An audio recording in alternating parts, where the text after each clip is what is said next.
Bapak, Ibu, saudara serta anak-anakku yang dikasihi dan yang mengasihi Tuhan. Selamat malam. Salam. Selamat membangun ibadah keluarga di batih masing-masing.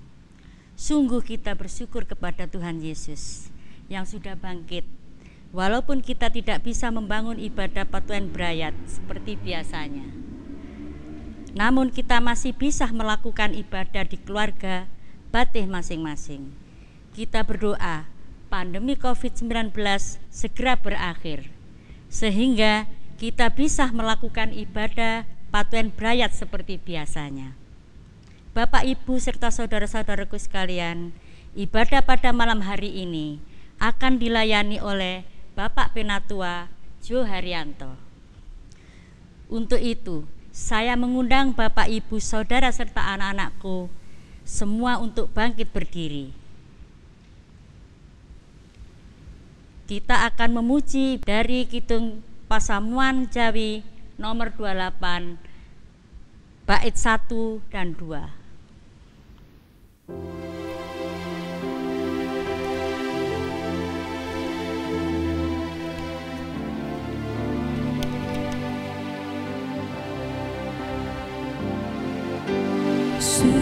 Suci, suci, suci, Puji yang suci, Allah Maha Mulia, Kang Jumana Raja. Suci, suci, suci,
Mari kita mengambil saat teduh.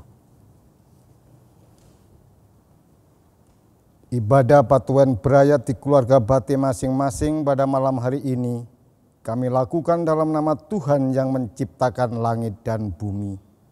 Anugerah dan damai sejahtera yang bersumber dari Allah Bapa dan Tuhan Yesus Kristus kiranya tercurah atas saudara-saudara semua. Amin. Dipersilakan duduk kembali. Mari kita memuji kembali, memuji Tuhan melalui Kidung Pasamuan Jawi nomor 27 bait pertama dan 2.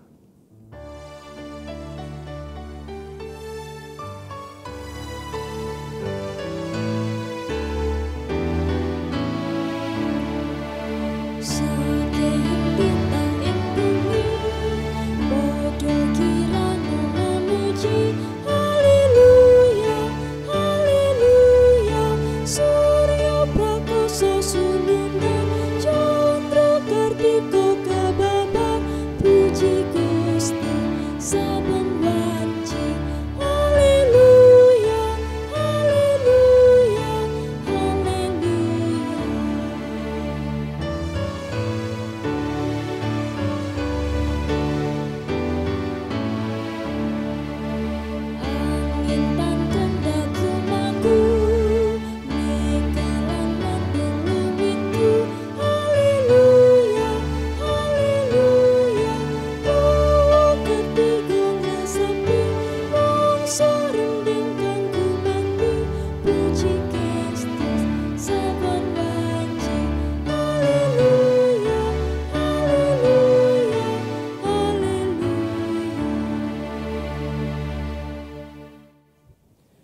Mari kita satukan hati, kita bersama-sama berdoa. Puji syukur kami haturkan kepadamu ya Tuhan atas semua berkat yang telah Engkau curahkan kepada kami semua. Untuk itu Tuhan kami mengucap syukur dan terima kasih. Tuhan, kami manusia biasa yang tidak luput dari kesalahan dan dosa. Untuk itu Tuhan, ampuni kami semua atas kesalahan kami dan dosa-dosa kami, dan layakkan kami sehingga kami boleh layak disebut anak-anak Tuhan. Berkati juga kesehatan kami, kesehatan para jemaat yang ada di keluarga masing-masing Tuhan, sehingga keluarga Kristen ini boleh bersuka cita hanya kepadamu saja. Tuhan, terima kasih kalau sebentar lagi kami akan membaca dan merenungkan sebagian dari firman-Mu. Sertai kami, urapi kami dengan Roh-Mu yang kudus, sehingga apa yang kami sampaikan nanti benar-benar berasal dari-Mu saja. Kuasai hati dan pikiran kami Tuhan, sehingga yang keluar dari hamba-Mu yang menyampaikan firman itu benar-benar dari-Mu saja. Terima kasih Tuhan, di dalam nama Tuhan kami Yesus Kristus, kami sudah berdoa dan mengucap syukur. Amin. Baik Bapak Ibu Saudara serta anak-anakku yang dikasihi Tuhan, sebelum kita merenungkan firman Tuhan, mari memuji kembali dengan kidung KPJ nomor 278 bait pertama dan 2.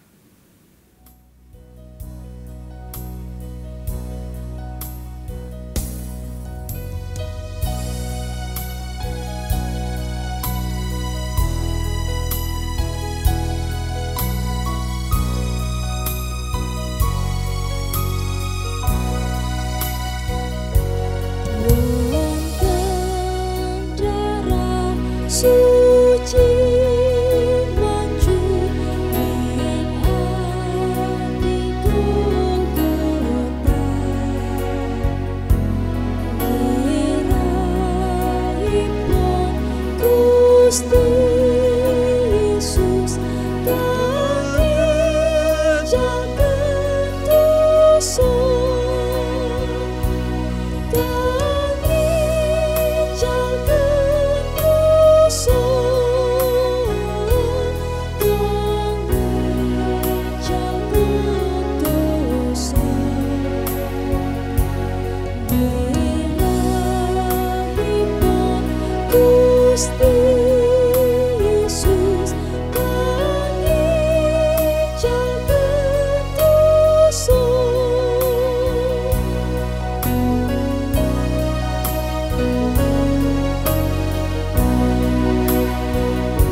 Bapak, Ibu, Saudara, dan anak-anakku yang dikasihi Tuhan, bacaan firman Tuhan malam hari ini kita ambil dari Roma 5 ayat 6 sampai 11 yang demikian. Karena waktu kita masih lemah, Kristus telah mati untuk kita orang-orang durhaka pada waktu yang ditentukan oleh Allah. Sebab tidak mudah seorang mau mati untuk seorang yang benar, tetapi mungkin untuk orang yang baik ada orang yang berani mati. Akan tetapi Allah menunjukkan kasih-Nya kepada kita oleh karena Kristus telah mati untuk kita ketika kita masih berdosa. Lebih-lebih karena kita sekarang telah dibenarkan oleh darah-Nya, kita pasti akan diselamatkan dari murka Allah. Sebab jikalau kita ketika masih seteru di pandamaian dengan Allah oleh kematian anaknya, lebih-lebih kita yang sekarang telah dipandamaikan pasti akan diselamatkan oleh hidupnya. Dan bukan hanya itu saja, kita malah bermegah dalam Allah oleh Yesus Kristus Tuhan kita, sebab oleh Dia kita telah menerima perdamaian itu. Amin.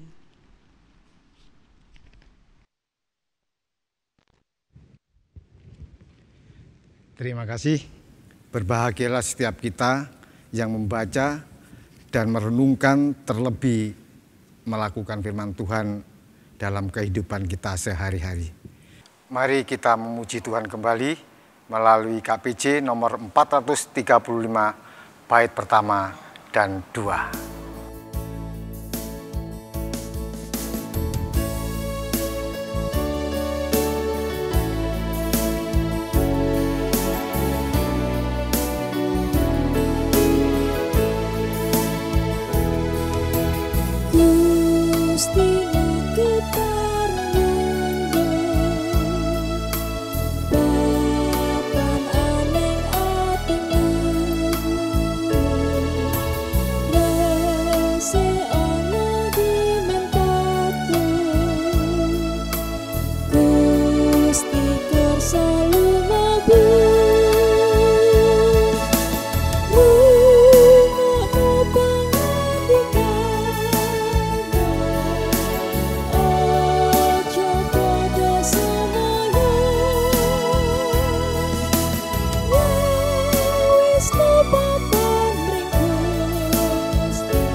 Salam Bapak Ibu, salam Patunggilan. Bapak Ibu dan saudara serta anak-anakku yang dikasihi Tuhan, renungan pada malam hari ini saya beri judul penebusan. Banyak orang yang belum memahami doktrin, ajaran atau dogma. Ini khususnya doktrin atau ajaran tentang penebusan. Doktrin atau dogma adalah soal apa yang harus kita percayai. Selama ini saya berasumsi bahwa sebagai orang Kristen, kita sudah tahu tentang apa yang harus kita percayai. Namun ternyata asumsi saya itu salah. Ada seseorang bertanya, dan pertanyaannya seperti ini. Apa sih artinya kalau orang Kristen itu percaya bahwa Yesus Kristus adalah juru selamat, mati di atas kayu salib untuk menebus dosa umat manusia? Orang mengatakan ini adalah esensi atau inti dari kepercayaan Kristen. Kalau mau jadi orang Kristen, ya harus mempercayai ini. Tetapi bagaimana saya dapat mempercayainya kalau saya tidak dapat mengerti? Tentu saja saya bertanya Bapak Ibu, apa yang tidak dapat Anda mengerti? Dan ia menjawab, yaitu bahwa Yesus mati di atas kayu salib. Saya dapat mempercayainya sebagai sebuah peristiwa atau fakta sejarah.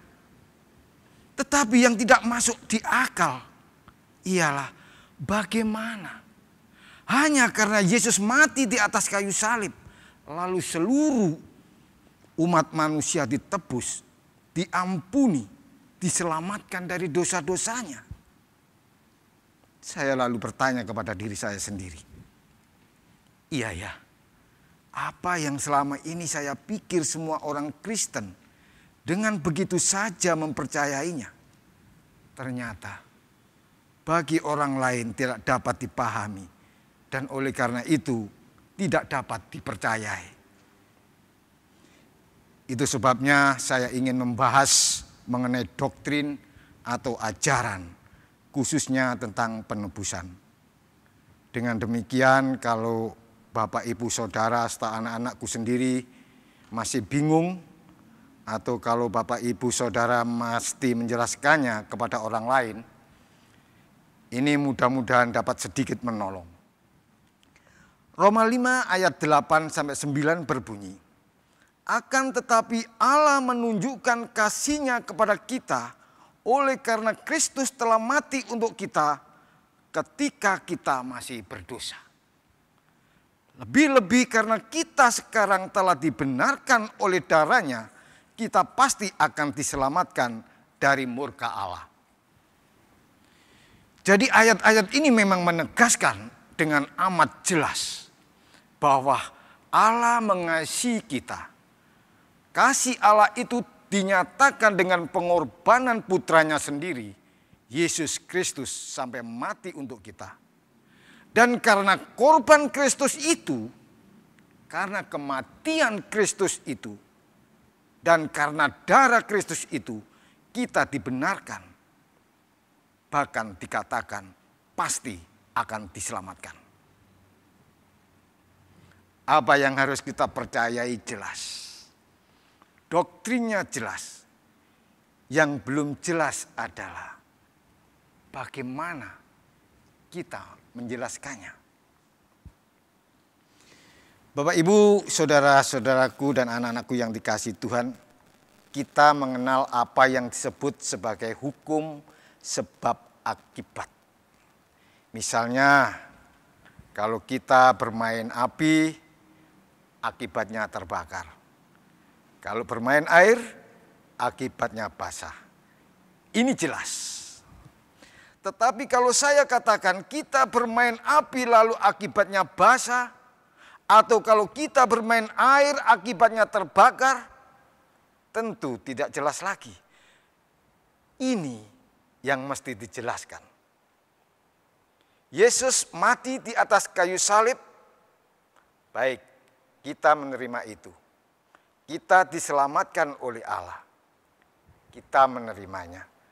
Tetapi bagaimana sebab atau karena Yesus mati di atas kayu salib, lalu akibatnya kita diselamatkan? Bagaimana hubungan sebab akibatnya di sini? Apa yang biasanya paling tidak dapat dimengerti orang mengenai doktrin penebusan ini? Yang pertama adalah ini Bapak Ibu. Manusia berdosa. Ini orang setuju. Akibat yang logis dari dosa adalah Allah marah. Allah murka. Manusia harus dihukum. Ini yang logis. Karena Allah itu maha kudus. Tak akan membiarkan atau mentolerir dosa. Juga karena Allah itu maha adil. Maka kalau ada yang salah, ya harus dihukum. Lalu kita katakan ya, tetapi Allah juga maha pengasih. Bukan hanya maha adil dan maha kudus. Ini pun kita setuju. Tetapi dengar Bapak, Ibu, Saudara, dan anakku yang dikasihi Tuhan, apa yang dikatakan dalam Yesaya 55 ayat yang ke-7. Baiklah orang fasik meninggalkan jalannya dan orang jahat meninggalkan rancangannya. Baiklah ia kembali kepada Tuhan, maka Dia akan mengasihaninya. Dan kepada Allah kita, sebab Ia memberi pengampunan dengan limpahnya. Yang dikatakan oleh Yesaya inilah yang masuk akal. Allah mengasihani, Allah mengampuni. Tetapi kalau orang jahat meninggalkan kejahatannya, orang fasik meninggalkan jalannya dan kembali kepada Tuhan. Tetapi apa yang dikatakan Paulus? Paulus mengatakan Kristus telah mati untuk kita ketika kita masih berdosa. Ia sudah mengasihi, mengampuni, menebus ketika kita masih berdosa. Jadi tidak bertobat dulu baru ditebus seperti yang dikatakan oleh Yesaya. Tetapi sudah ditebus sebelum orang bertobat ketika kita masih berdosa.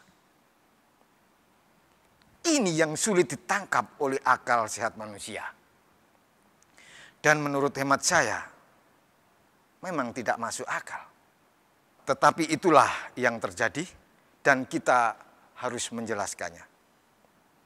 Bapak, Ibu, dan saudara-saudaraku yang dikasihi Tuhan, Kristus telah mati untuk kita ketika kita masih berdosa. Apa itu berarti bahwa kita tidak perlu bertobat? Karena toh Kristus telah lebih dulu menebus, membenarkan, dan menyelamatkan kita. Bapak, Ibu, Saudara, dan anak-anakku yang terkasih, pertobatan itu perlu. Inti pemberitaan Yesus selama Ia ada di dunia ini adalah bertobatlah karena kerajaan Allah sudah dekat. Jadi tidak ada keraguan, pertobatan itu penting dan mutlak. Tetapi yang mau dikatakan oleh Paulus adalah ini. Kasih Allah yang dinyatakan melalui kematian Kristus itu tidak tergantung pada pertobatan kita. Tidak ditentukan oleh pertobatan kita. Artinya Anda bertobat atau tidak, Allah di dalam Kristus mengasihi Anda. Tetap mengasihi Anda. Telah lebih dulu mengasihi Anda. Ini memang tidak masuk akal. Yang lazim berlaku pada kita adalah hukum take and give. Artinya saya memberi, karena itu saya juga berhak untuk menerima. Apa yang dilakukan Allah, Kristus mati untuk kita ketika kita masih berdosa. Tidak masuk akal. Tetapi sebenarnya dapat kita pahami, Bapak Ibu. Dapat kita pahami kalau kita tidak memakai logika otak. Tetapi memakai logika cinta. Kalau kita pakai logika cinta, apa yang terjadi? Bayangkan, Bapak, Ibu, Saudara mencintai seseorang dengan cinta yang luar biasa. Tetapi orang yang amat Bapak, Ibu, Saudara cintai itu tidak membalas cinta Bapak, Ibu, dan Saudara. Malah banyak menyakiti hati Bapak, Ibu, dan Saudara.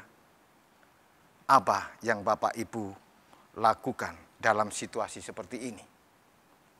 Kemungkinan pertama adalah Bapak, Ibu, dan Saudara juga berhenti mencintai dia. Bapak, Ibu, dan Saudara memutuskan bahwa ia bukan orang yang pantas menerima cinta Bapak, Ibu, Saudara. Itu kemungkinan pertama. Kemungkinan kedua ada? Ada, yaitu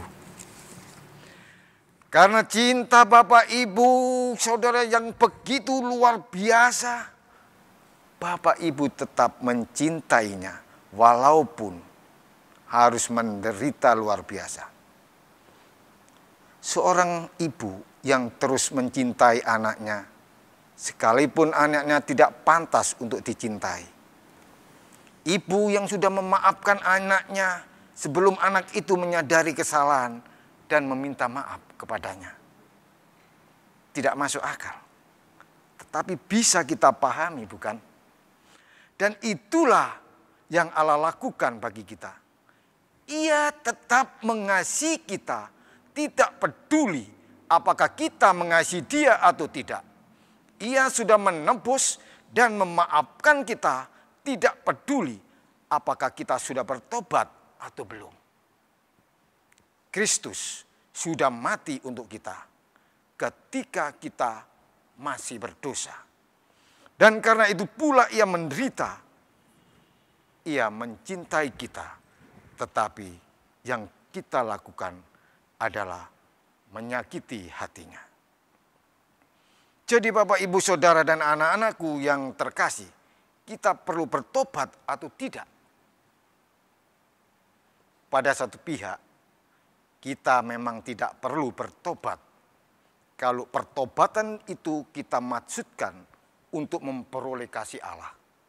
Sebab bertobat atau tidak, Allah tetap mengasihi kita.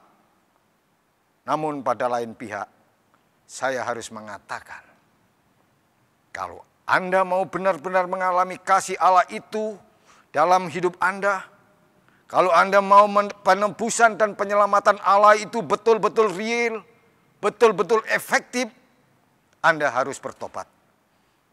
Tanpa bertobat, Allah memang sudah mencintai, tetapi cinta itu tidak Anda rasakan, tidak Anda lalami, sama seperti anak tadi, anak yang durhaka tanpa meminta maaf.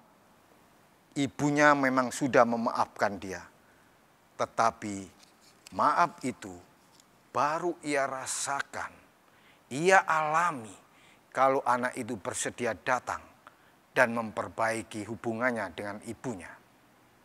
Iya, bukan? Bapak Ibu yang dikasihi Tuhan. Kalau kita tenggelam di laut, lalu Yesus melemparkan alat penyelamat, artinya Ia sudah menyelamatkan kita.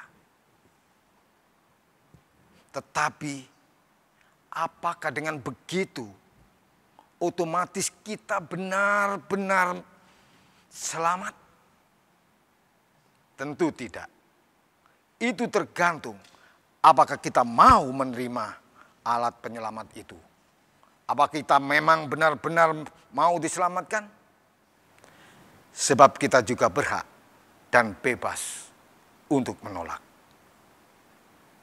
Untuk itu Bapak, Ibu, Saudara yang dikasihi Tuhan,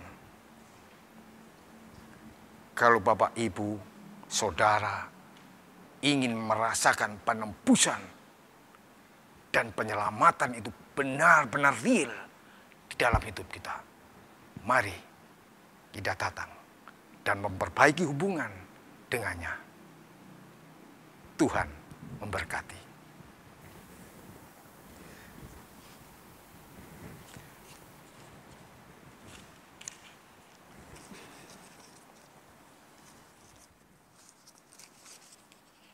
Mari kita mengambil saat teduh.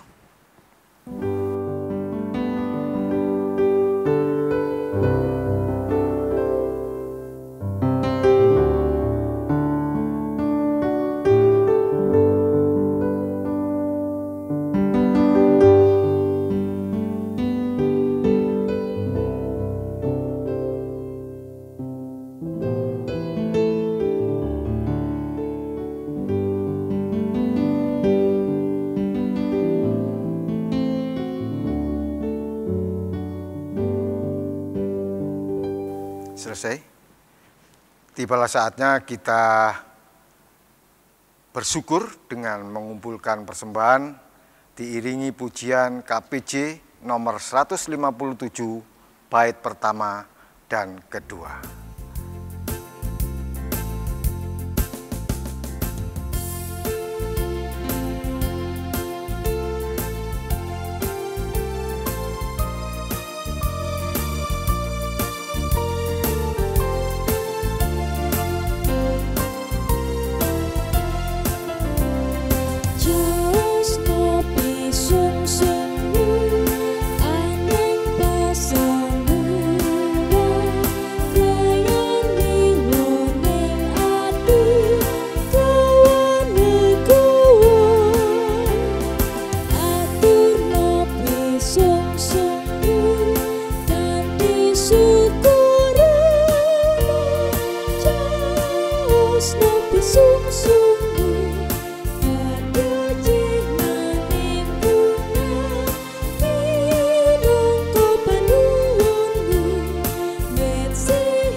Mari kita masuk dalam doa syafaat.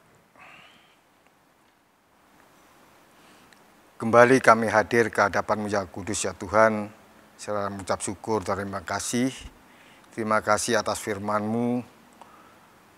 Kiranya firman-Mu ini boleh menjadi pelita dan terang bagi hidup kami. Tuhan, terima kasih. Pada malam hari ini kami berdoa untuk gereja-Mu yang ada di seluruh dunia Tuhan, khususnya Gereja Kristen Jawiwetan Pasaman Wiyung. Kiranya Tuhan berkati, Tuhan lindungi sehingga gereja kami ini boleh tetap berdiri dan terus berdiri. Tuhan, terima kasih. Kami juga berdoa untuk pemimpin bangsa kami dari Bapak Presiden hingga tingkat yang terendah RT RW. Tuhan sertai dan lindungi dia dalam menjalankan tugas-tugasnya. Berkati juga keluarganya, sehingga dalam menjalankan tugasnya, mereka ini boleh bersukacita hanya berasal dari-Mu saja. Tuhan, terima kasih. Kami juga berdoa untuk Bapak Gembala kami, Bapak Pendeta Intro Sujarwo Tuhan. Kiranya Tuhan juga memberkati pelayanannya, berkati kesehatannya, juga berkati keluarganya, anak-anaknya, sehingga Bapak Gembala kami ini boleh bersukacita hanya berasal dari-Mu saja. Terima kasih Tuhan. Kami juga berdoa untuk para majelis, penatua, deacon, pengurus kelompok, komisi-komisi Tuhan. Kiranya Tuhan juga memberkati dalam pekerjaannya. Berkati juga program-program gereja kami Tuhan, sehingga program kami ini boleh berjalan seturut dengan kehendak Tuhan. Tuhan, terima kasih. Kami juga berdoa untuk saudara-saudara kami yang pada saat ini sedang menderita sakit Tuhan. Kiranya Tuhan sembuhkan, Tuhan angkat penyakitnya, sehingga saudara-saudara kami ini boleh sembuh seperti sedia kala. Tuhan, terima kasih. Kami juga berdoa kepada muda-mudimu yang pada saat ini sedang mencari pekerjaan Tuhan. Kiranya Tuhan juga memberi pekerjaan yang sesuai dengan bakat dan minatnya. Bagi muda-mudimu yang belum mendapatkan jodoh, kiranya Tuhan juga memberikan jodoh yang seiman. Tuhan, terima kasih. Kami juga berdoa untuk anak-anak kami yang sekarang sedang dalam pendidikan Tuhan. Kiranya Tuhan juga sertai, berikan kepintaran sehingga mereka ini boleh menyelesaikan pendidikannya seturut dengan kehendak Tuhan. Tuhan, terima kasih. Sebagai rasa syukur kami juga sudah mengumpulkan persembahan. Kiranya persembahan ini boleh kami pakai untuk melebarkan kerajaan Tuhan. Tuhan, kami juga berdoa kepada dokter dan perawat serta tenaga medis yang pada saat ini sedang menjalankan tugasnya Tuhan. Kiranya Tuhan sertai, Tuhan lindungi, Tuhan beri kesehatan yang prima sehingga mereka ini boleh menjalankan tugasnya penuh dengan sukacita yang berasal dari-Mu saja. Tuhan, terima kasih. Kiranya wabah COVID-19 ini Tuhan bisa berakhir dan cepat berakhir. Untuk itu Tuhan kami memohon kepada-Mu di dalam nama Tuhan kami Yesus Kristus. Kiranya wabah COVID-19 ini boleh berakhir. Terima kasih Tuhan, kalau sebentar lagi kami akan menyelesaikan ibadah ini dan melanjutkan aktivitas kami masing-masing dan juga akan beristirahat, kiranya Tuhan juga memberkati. Terima kasih Tuhan, di dalam nama Tuhan kami Yesus Kristus, doa ini kami sampaikan. Amin. Baik Bapak, Ibu, Saudara, serta anak-anakku yang dikasihi Tuhan, kami undang untuk berdiri. Mari kita memuji Tuhan kembali melalui KPJ 434 bait pertama dan 2.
Mari kita memohon berkat.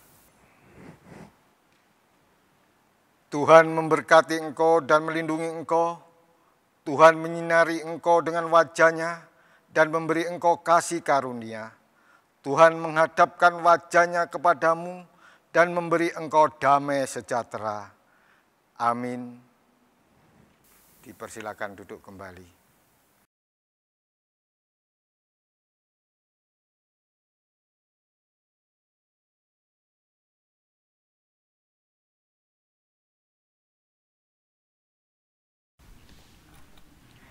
Demikian Bapak Ibu, ibadah sudah berakhir.